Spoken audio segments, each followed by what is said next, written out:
प्रशासन की नालायकी से हुआ ये। सरकार तो है ही नहीं, तो लुटेरों का एक गिरोह है, लूटने का काम करते हैं। इसके नुकसान को कवर हम सारे मिलकर प्रयास करें तो भी नहीं हो सकता। बहादुरगढ़ का एरिया और सोनीपत का एरिया और बहादुरगढ़ रोहतक का एरिया, यहाँ कुछ ऐसे लोग हैं जो केवल पैसे लेकर के हर किस्म की दुर्घटना कर सकते हैं। मर्डर छुपेगा तो नहीं, समय लग जाएगा, पता तो लगेगा ये कौन थे, क्या थे। इनेलो के प्रदेशाध्यक्ष नफे सिंह राठी हत्याकांड को लेकर पार्टी सुप्रीमो ओम प्रकाश चौटाला ने आज शासन से लेकर प्रशासन तक सबको घेर लिया। ओपी चौटाला आज बहादुरगढ़ में नफे सिंह राठी के आवास पर पीड़ित परिवार के बीच पहुंचे थे, जहां उन्होंने पीड़ित परिजनों को ढांढस बंधाया और उसके बाद मीडिया से बातचीत के दौरान सरकार व पुलिस प्रशासन की बखिया उधेड़ डाली। चौटाला ने कहा कि नफे सिंह की मर्डर सरकार और प्रशासन की नालायकी की वजह से हुआ। नफे सिंह गरीबों के हितैषी थे, ना उनकी किसी से कोई रंजिश थी, ना दुश्मनी। ऐसे में नफे सिंह की हत्या ये बताती है कि हरियाणा में कानून व्यवस्था बची नहीं है और प्रदेश में कोई भी सुरक्षित नहीं है। मर्डर छुपेगा तो नहीं, समय लग जाएगा, पता तो लगेगा ये कौन थे, क्या थे। कोई व्यक्तिगत तो दुश्मनी कहीं इसकी थी नहीं, राजनीतिक द्वेष भी नहीं था। ये मान के चलो कि प्रशासन की नालायकी से हुआ ये। उसने सिक्योरिटी के लिए पुलिस से बहुत संबंध स्थापित किया। कुछ लोग यहाँ भी कह रहे थे कि उनको 6 महीने से सिक्योरिटी मांग रहे थे, सिक्योरिटी नहीं मिली। सीएम साहब से भी मिले, गृह मंत्री से भी मिले, एसपी से भी कई बार मिले, डीजीपी से भी मिले, फिर भी एक सिपाही तक भी उपलब्ध नहीं करवाया गया। कोई सरकार तो है ही नहीं। जब नफे सिंह जैसे आदमी का मर्डर हो जाए और उसके सिक्योरिटी के लिए पहले से दरख्वास्तें दी गई, प्रशासन ने कोई मदद नहीं करी। सरकार तो है ही नहीं, ये तो लुटेरों का एक गिरोह है, लूटने का काम करते हैं। लोगों से उन्हें कोई प्यार नहीं, कोई सरोकार नहीं, कोई अपनी जिम्मेवारी नहीं समझते। इसके नुकसान को कवर हम सारे मिलकर प्रयास करें तो भी नहीं हो सकता।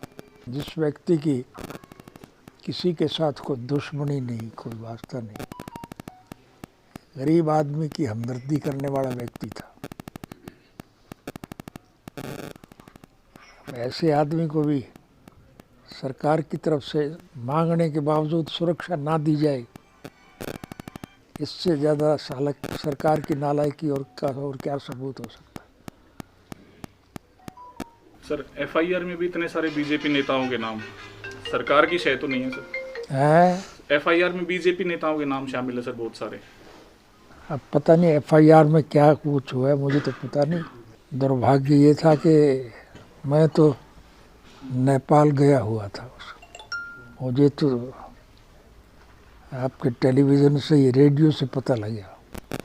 और अब ये मान के चलना चाहिए कि इन परिस्थितियों में कोई भी सुरक्षित नहीं है।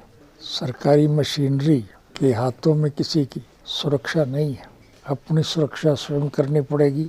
अब तो हम सबको ये विश्वास दिलाएं कि सत्ता परिवर्तन के बाद हमारा देश, हमारा प्रदेश हर तरह से सुरक्षित होगा, स्वावलंबी होगा।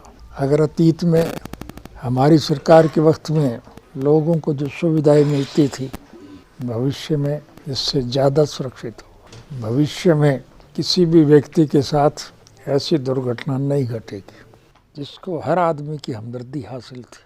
विशेष रूप से गरीब आदमी का अगर कोई सबसे बड़ा मददगार हो सकता है तो वो स्वर्गीय नफे सिंह ही थे।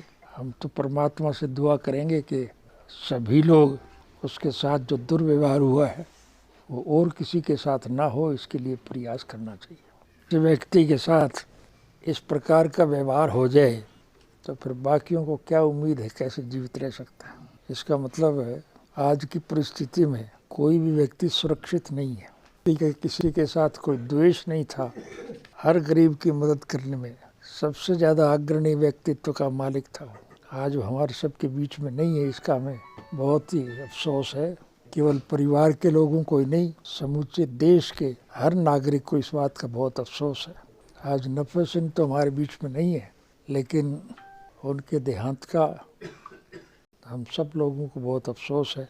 और हर एक का जीवन सुरक्षित हो, इस सब के लिए हम सबको प्रयास करना है। अब तो हम परमात्मा से यही दुआ करते हैं कि किसी गरीब आदमी के साथ इस प्रकार का दुर्व्यवहार ना हो। विशेष रूप से हरियाणा प्रदेश में सारे में नहीं, ये बहादुरगढ़ का एरिया और सोनीपत का एरिया और बहादुरगढ़ रोहतक का एरिया, यहाँ कुछ ऐसे लोग हैं जो केवल पैसे लेकर के हर किस्म की दुर्घटना कर सकते हैं। और नफरत सिंह जैसे व्यक्ति के साथ इस प्रकार की घटना घटित हो, इससे ज़्यादा दुख की बात किसी के लिए भी नहीं हो सकती। तो मैं आप सबसे यही निवेदन करूँगा, उर्दू का एक मुहावरा है, हिम्मतम मर्दे मद दे खुदा, ये इंसान हिम्मत और हौसला रखे तो उसकी परमात्मा मदद करता है। हम तो ईश्वर से दुआ करेंगे भविष्य में इस प्रकार की कोई घटनाएं ना घटे। परिस्थितियां बदलेंगी तो परिवर्तन निश्चित है।